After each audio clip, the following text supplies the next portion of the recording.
The rain-slicked pavement glinted under the streetlights as I sprinted through the empty lot, my heart hammering louder than my footsteps. Behind me, Caleb Voss's voice roared, sharp and vicious, promising pain I'd felt too many times before. I didn't dare look back, not when survival meant running faster than his rage.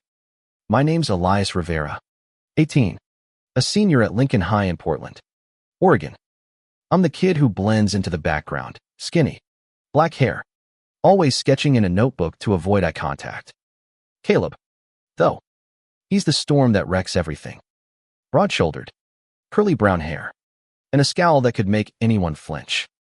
He's ruled our school with fists and fear since sophomore year, and I've been his favorite target since I came out last spring. Tonight, I'd slipped up, called him out in front of his crew for tripping a freshman. Stupid move. Elias. The lot ended at a chain-link fence, and my sneakers skidded to a stop. Trapped. I spun around, chest heaving, as Caleb's silhouette loomed closer. His leather jacket soaked from the drizzle. His friends, Jake and Marcus, flanked him, their laughter low and cruel. Nowhere to run.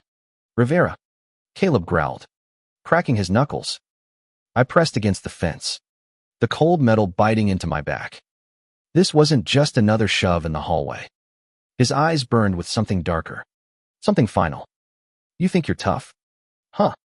Calling me out like that. Caleb stepped closer, his breath hot and ragged. I could smell the beer on him, the kind of reckless edge that made him unpredictable. My mind raced for an escape, but my body froze. Jake smirked, leaning against a rusted dumpster, while Marcus crossed his arms, blocking any chance of a sprint past them. The air felt thick, like the world was holding its breath. Then, a desperate idea sparked something insane, born from too many late-night movies and not enough sense. I locked eyes with Caleb, his fist already raised, and before I could overthink it, I lunged forward. Not to fight, not to run. I grabbed his collar, pulled him close, and kissed him. Time stopped.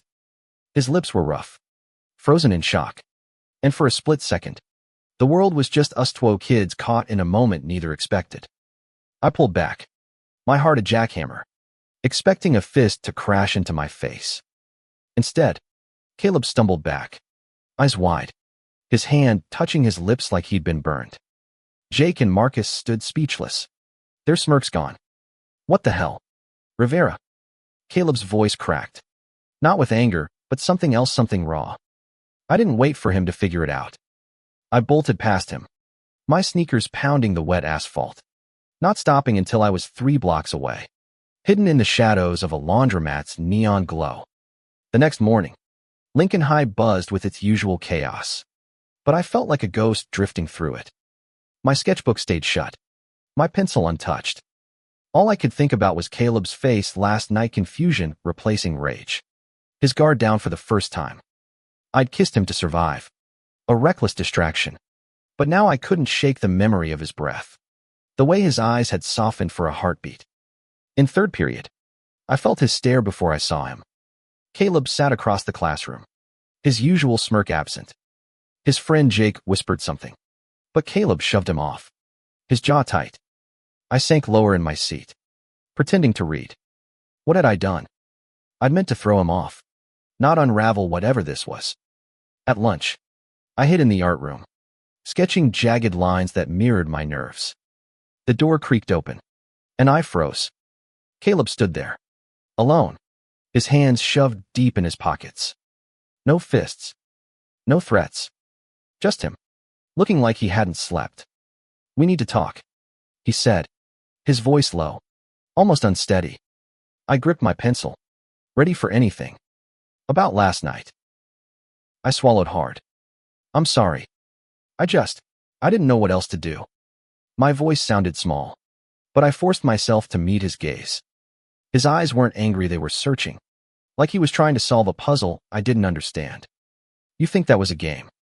He asked, stepping closer. The air between us felt electric. Dangerous. You think you can just do that and walk away? I stood, my chair scraping the floor. I was scared. Caleb, you were gonna hurt me. I just wanted to get out alive. He flinched, like my words had hit harder than any punch. For a moment, he didn't speak. Then, quietly, he said, "I wasn't going to hurt you. Not like that." His voice cracked again, and I saw the weight he carried. The mask he wore, Caleb Voss, the untouchable bully, was breaking. That afternoon, I avoided the usual routes home, taking the long way through Crestwood Park. The autumn leaves crunched under my sneakers, and I tried to process what Caleb had said. He wasn't going to hurt me. Then why the chase? The raised fist. The years of shoving me into lockers. My head spun. But worse, my heart wouldn't stop replaying that kiss. It was supposed to be a trick, a last-ditch effort.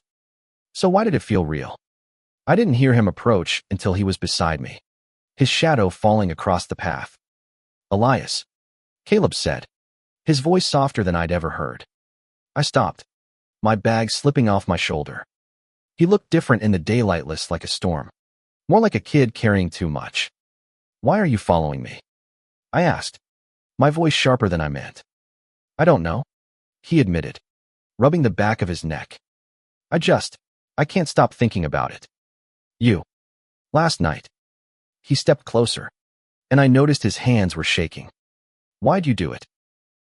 I could have lied, but something in his eyes stopped me. "I thought it'd make you stop. I thought maybe you'd back off if I shocked you." He laughed, a bitter sound. "It worked, but not how you think." He looked away, his jaw working like he was fighting to say something. "I've been messed up all day. I don't even know who I am right now." I didn't know what to say. Caleb Voss, the guy who'd made my life hell, was standing here, vulnerable, unraveling because of me. I should have walked away, but my feet stayed rooted. "Caleb," I started, my voice barely above a whisper. "What's going on with you?" He met my eyes, and for the first time, I saw fear in them. "I don't know," he said, "but I need to figure it out. And I think I need you to help me." The park was quiet, save for the rustle of leaves and the distant hum of traffic. Caleb stood there, his broad frame slouched, waiting for me to say something. I didn't know how to respond to a guy who'd spent years tormenting me, now asking for my help. My instinct screamed to run, but his eyes, those damn eyes, held me in place, raw and unguarded. "Caleb, I don't even know what you're asking," I said, gripping my backpack strap like it was a lifeline. "You've made my life hell for months. Why should I trust you now?" He winced, and for a second, I thought he'd bolt. Instead, he sat on a nearby bench, the one with chipped paint and initials carved into the wood. "I don't expect you to," he said, staring at the ground. I've never felt like this. Like I'm losing control of everything I thought I was." I hesitated, then sat on the opposite end of the bench, keeping distance between us. "What's that supposed to mean? You're Caleb Voss. You run this school. You don't lose control." He laughed, sharp and hollow. "You think that's who I am? Some king of Lincoln High?" He shook his head. "It's all a front, Elias. The tough guy act. The fights. The crew, it's what people expect. It's what keeps them from seeing." He trailed off, his hands clenching into fists. "Seeing what?" I pressed, my curiosity outweighing my fear. He looked at me, his gaze heavy. "That I'm scared. That I've been hiding something my whole life." He swallowed hard, his voice dropping to a whisper. "When you kissed me last night, it broke something in me. Like a wall I didn't even know I'd built." My stomach twisted. I'd meant to throw him off, not crack open his soul. "Caleb, I didn't know. I'm not blaming you." He cut in, his voice firm but not angry. "I'm saying it woke me up. I've been pushing people away, pushing you away because I was afraid of this." He gestured vaguely between us, like he couldn't name what this was. I leaned back, the bench creaking under me. "So, what? You're saying you're, what? Gay? Bi? Something else?" "I don't know." His voice rose, then softened as he glanced around, like he was scared someone might hear. "I've never let myself think about it. My dad, my friends, they'd lose it. You know how it is here. Portland's supposed to be all progressive, but not in my world. Not with my family. I knew that world too well. My own coming out hadn't been easy whispers in the halls.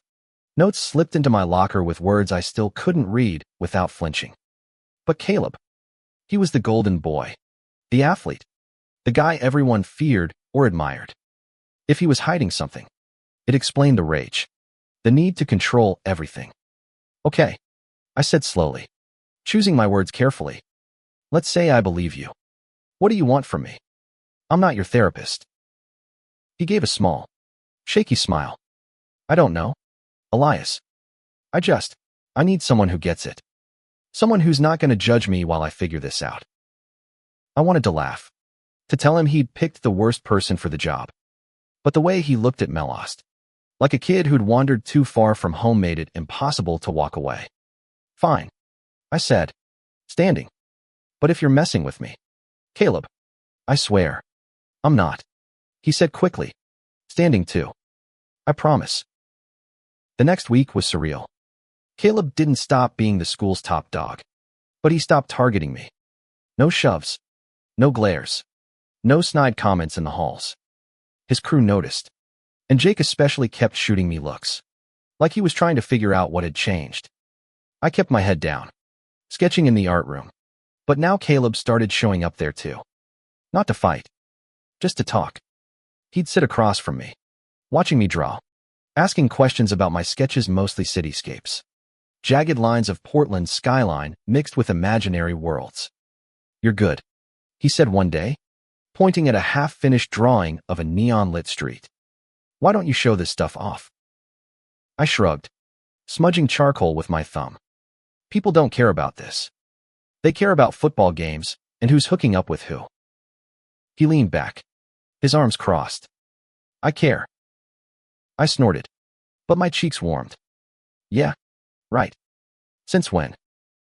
Since you kissed me, he said, so quietly I almost missed it. My pencil stopped moving. He wasn't looking at me, his eyes fixed on the floor. I keep replaying it, over and over. It's driving me crazy. I set my pencil down, my heart racing. Caleb, that wasn't. I didn't mean it like that. I was just trying to. I know. He interrupted, finally meeting my eyes. But it felt real, didn't it? I couldn't lie. Not when he was looking at me like that.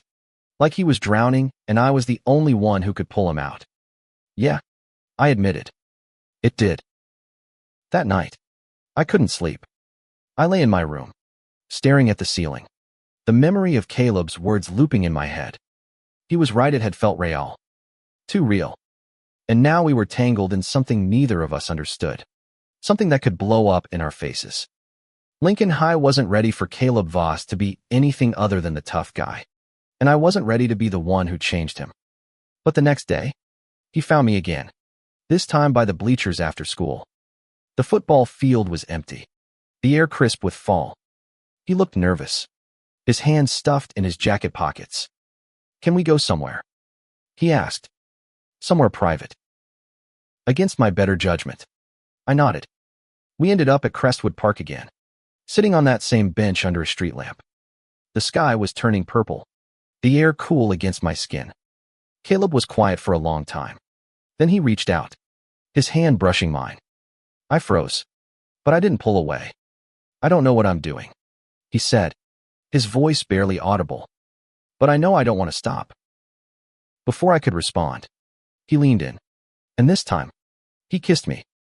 It wasn't desperate or rushed like mine had been.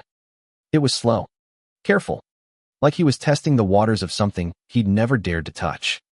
My heart pounded, but I kissed him back. And for a moment, the world didn't exist, just us. Two kids stealing a moment in the dark. The kiss lingered in the air between us, heavy with questions neither of us could answer. Caleb pulled back first, his breath uneven, his eyes searching mine for something reassurance. Maybe, or permission to feel what he was feeling. I didn't know what to give him, because I was just as lost. We can't do this here, I whispered, glancing around the park. The street lamp cast long shadows, but Crestwood was never empty for long. Kids from school hung out here, And if anyone saw us. I know, Caleb said, his voice rough. He stood, shoving his hands back in his pockets, like he was trying to trap whatever he was feeling. Let's walk. We wandered deeper into the park, the cobblestone path crunching under our feet. The silence wasn't awkward, but it was heavy, like we were both carrying something too big to name. Finally, I broke it. Caleb, what are we doing? You're you, and I'm me. This doesn't make sense. He stopped, turning to face me. You think I don't know that? You think I haven't been telling myself this is crazy? He ran a hand through his curly hair, frustration etched into every line of his face. I've spent my whole life being what everyone expects. The jock. The tough guy? But with you. He trailed off, his voice softening. I don't have to pretend. I wanted to believe him. God, I did. But years of his fists, his taunts, didn't vanish overnight. You've hurt me, Caleb. A lot. You don't get to just flip a switch and expect me to trust you. His face fell, and for a moment, he looked younger, like the kid he might have been before the world told him who to be. I know, he said. I hate that I did that. I was angry at myself, at everything. You were just there, and I took it out on you because I was scared of this. He gestured between us again, that same vague motion that said everything and nothing. I crossed my arms, the chill of the night seeping through my jacket. So what now? You figure out who you are. And I'm just, what? Your experiment. No, he said quickly, stepping closer. You're not an experiment. Elias, you're the only person who's ever made me feel like I could be honest. His words hit hard, cracking something open in me. I'd spent so long hiding, shrinking myself to avoid attention, that I'd forgotten what it felt like to be seen. Really seen. And here was Caleb, the guy I'd feared for years, looking at me like I was the answer to a question he'd been too afraid to ask. The next few days were a blur of stolen moments. Caleb started texting me short, awkward messages at first, like he was testing the waters. You free after school? Or saw your sketch in the art room? It's dope. I'd reply, cautious but curious. And we'd meet up in quiet corners of the city, the back of a coffee shop, an empty playground, the park at dusk. Each time, he was a little less guarded, a little more himself. But school was different. There, he was still Caleb Voss, king of the halls, surrounded by his crew. I'd catch his eye in the cafeteria, and he'd give me a quick nod, subtle enough that no one else noticed. It was our secret, fragile and dangerous, but it made my pulse race in a way I hadn't expected. One afternoon, in the art room, he showed up with a split lip. My stomach dropped. What happened? I asked, setting down my sketchbook. He shrugged, touching the cut gingerly. Jake. He's been asking questions. Thinks I'm acting weird. I stood, anger flaring. Did he do that because of me? No, Caleb said, but his eyes flickered. He's just Jake, always looking for a fight. I didn't believe him, but I let it go. Instead, I grabbed a tissue from the teacher's desk and handed it to him. You need to be careful, I said. If your friends find out. They won't. He cut in, his voice sharp. Then, softer. I'm trying. Elias. I'm trying to figure this out without blowing everything up. I nodded, but unease settled in my chest. We were playing with fire, and I wasn't sure either of us knew how to put it out. That Friday, Caleb asked me to meet him at an old warehouse on the edge of town, a place kids used for parties or to escape their parents. It was a risk, but I went anyway, my heart pounding as I pushed open the rusted door. Inside, fairy lights hung from the rafters, casting a soft glow over graffiti-covered walls. Caleb stood in the center, a nervous smile on his face. Found this place last summer, he said, his voice echoing slightly. Thought it'd be, I don't know, safe. I raised an eyebrow, taking in the makeshift setup, a blanket on the floor, a cooler with sodas, a portable speaker playing low music. You planned this. He actually blushed, Yeah, I wanted to. Do something nice. For you. My chest tightened. This was Caleb Voss, the guy who'd once shoved me into a locker, now setting up a secret date in a warehouse. I didn't know whether to laugh or cry, but I sat on the blanket, and he joined me, our knees brushing. We talked for hours about school, about our families, about the weight of keeping secrets. He told me about his dad, a mechanic who expected Caleb to follow in his footsteps. No questions asked. I told him about my mom, who worked double shifts at the hospital and still found time to frame my sketches. For the first time, we weren't the bully and the victim. We were just Elias and Caleb, two kids trying to find their way. As the night deepened, he reached for my hand, his fingers warm and steady. I don't know what this is, he said, his voice barely above a whisper. But I know I don't want it to stop. I squeezed his hand, my heart full and terrified. Me neither. But as we left the warehouse, a shadow moved in the parking lot. Jake. His eyes narrowed, his phone already in his hand. My stomach sank. We'd been careful, but not careful enough. Jake's silhouette lingered in the parking lot, his phone screen casting a faint glow on his face. Caleb stiffened beside me, his hand dropping mine like it burned. Jake, what are you doing here? He called, his voice steady but laced with panic. Jake stepped closer, his smirk sharp as a blade. Could ask you the same thing. Voss. Didn't know you were into art projects. His eyes flicked to me, cold and knowing. My pulse spiked. He'd seen us. Maybe not everything, but enough. Get lost. Caleb snapped, stepping in front of me. This doesn't concern you. Jake laughed, low and mean. Oh, it concerns me. You've been acting off for weeks, and now I find you sneaking around with him. He jerked his chin at me, and I felt the weight of every insult he'd ever thrown my way. What's the deal?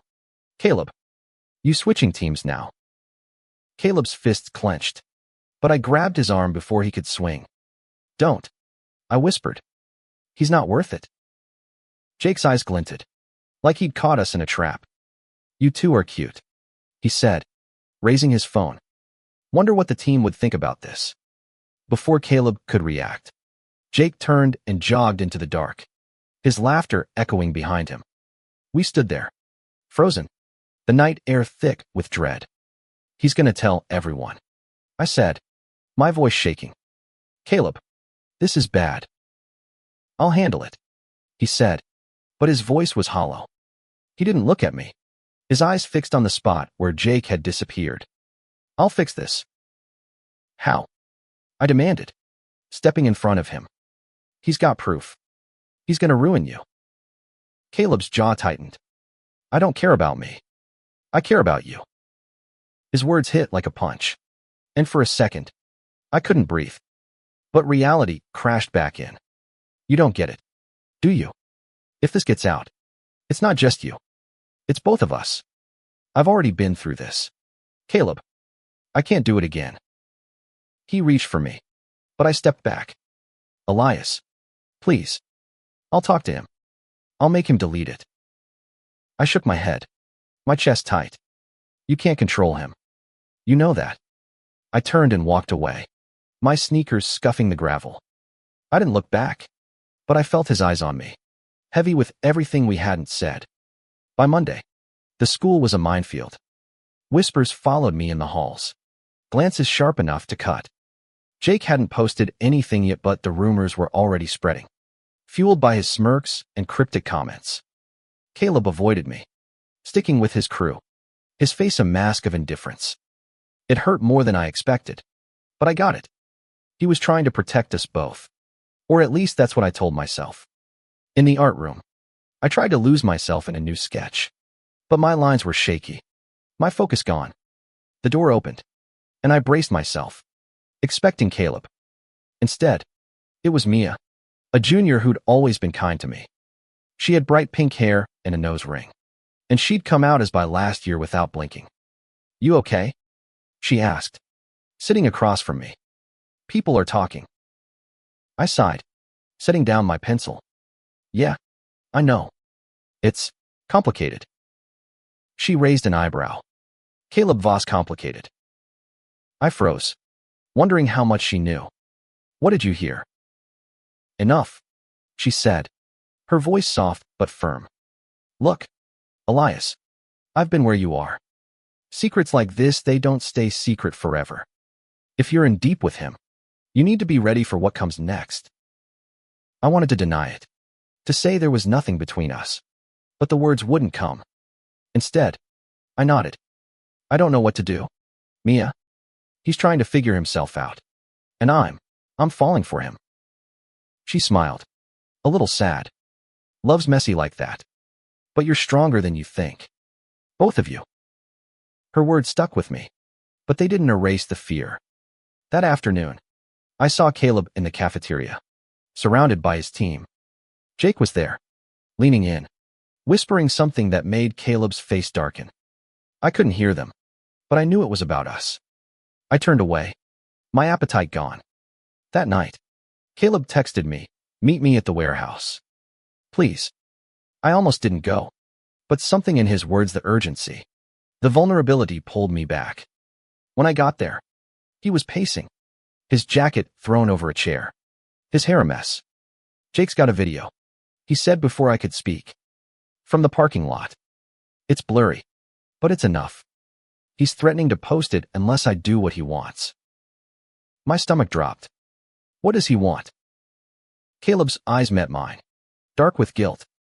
He wants me to end this, to go back to being who I was. I felt like I'd been slapped. "And what do you want?" He stepped closer, his voice low. "I want you, Elias. I want Thysis. But I'm scared. If this gets out, my dad, my team, I'll lose everything." I wanted to be angry, to tell him he was a coward.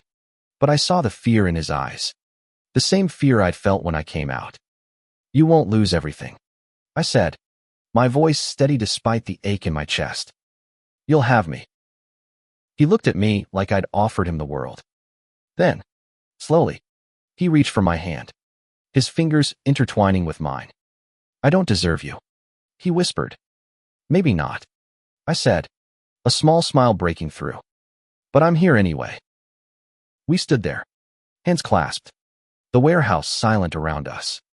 For the first time, I felt like we could face whatever came next together. The warehouse felt like a sanctuary, but the world outside was closing in. Caleb and I stood there, hands still locked, but the weight of Jake's threat hung over us like a storm cloud. I wanted to believe we could hold on to this moment, but reality was louder than hope. "We need a plan," I said, pulling away to sit on the blanket we'd left behind last time. "Jake's not going to stop. He's got leverage now." Caleb nodded, running a hand through his hair. "I know. I've been thinking about it. Maybe I should just come clean. Tell everyone before he does." I stared at him, my heart racing. "You mean come out?" He swallowed hard, his eyes flickering with fear and resolve. "Yeah, if it's going to come out anyway. I'd rather it be on my terms, not his." I admired his courage, but I knew the cost. "Caleb, this isn't just about you. If you do this, it'll affect me too. People will talk. They'll assume things." "I know," he said, sitting beside me. "That's why I'm asking you first. If you're not okay with it, I won't do it. I'll find another way." I took a deep breath, weighing the risks.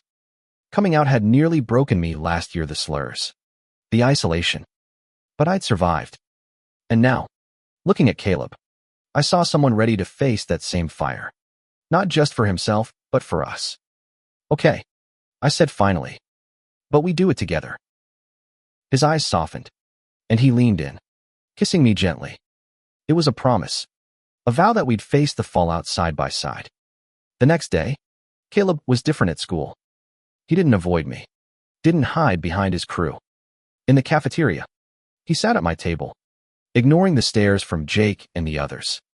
Mia shot me a knowing look, her pink hair catching the light as she gave me a thumbs up from across the room. Jake wasn't done, though. By seventh period, the video was everywhere blurry, grainy, but unmistakably us. standing too close in the warehouse parking lot. The comments were brutal.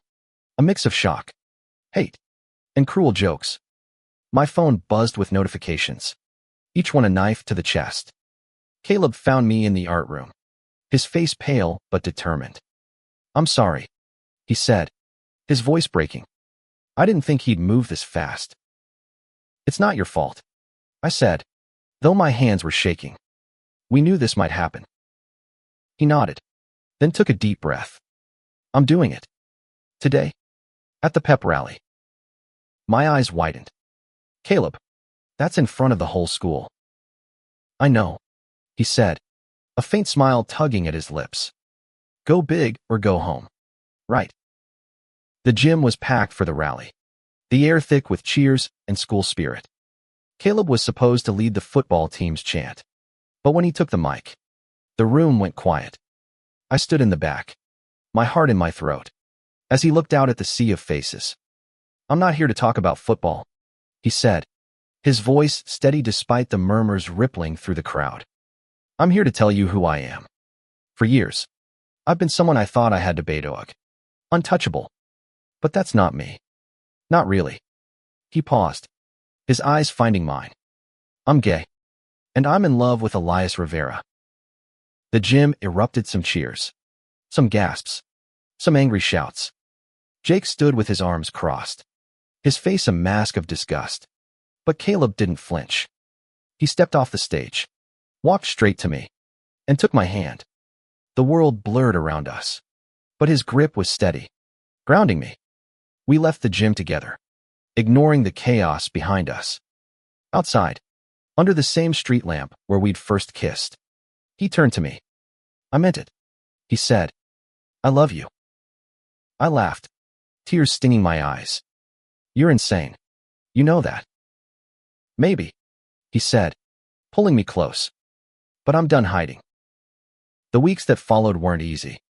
Caleb's dad kicked him out, and he crashed on my couch while my mom, bless her, welcomed him like family. The school was a battlefield of whispers and stares, but Mia and a few others had our backs, forming a small but fierce circle of support. Jake tried to keep the rumors alive, but without Caleb's fear to feed on, his power faded. We rebuilt. Slowly. Caleb got a job at a local gym, saving up for a place of his own. I kept sketching, my art now filled with brighter colors, bolder lines. We'd meet at Crestwood Park, sitting on that same bench, talking about the future college, maybe, or a road trip across the country. One night, as we sat under the street lamp, Caleb carved our initials into the bench, right next to the words he'd added weeks ago, "Love fights through." I traced the letters with my finger, feeling the weight of everything we'd overcome. "We made it," I said, leaning against him. He kissed my forehead, his arm around me. "Yeah, and we're just getting started."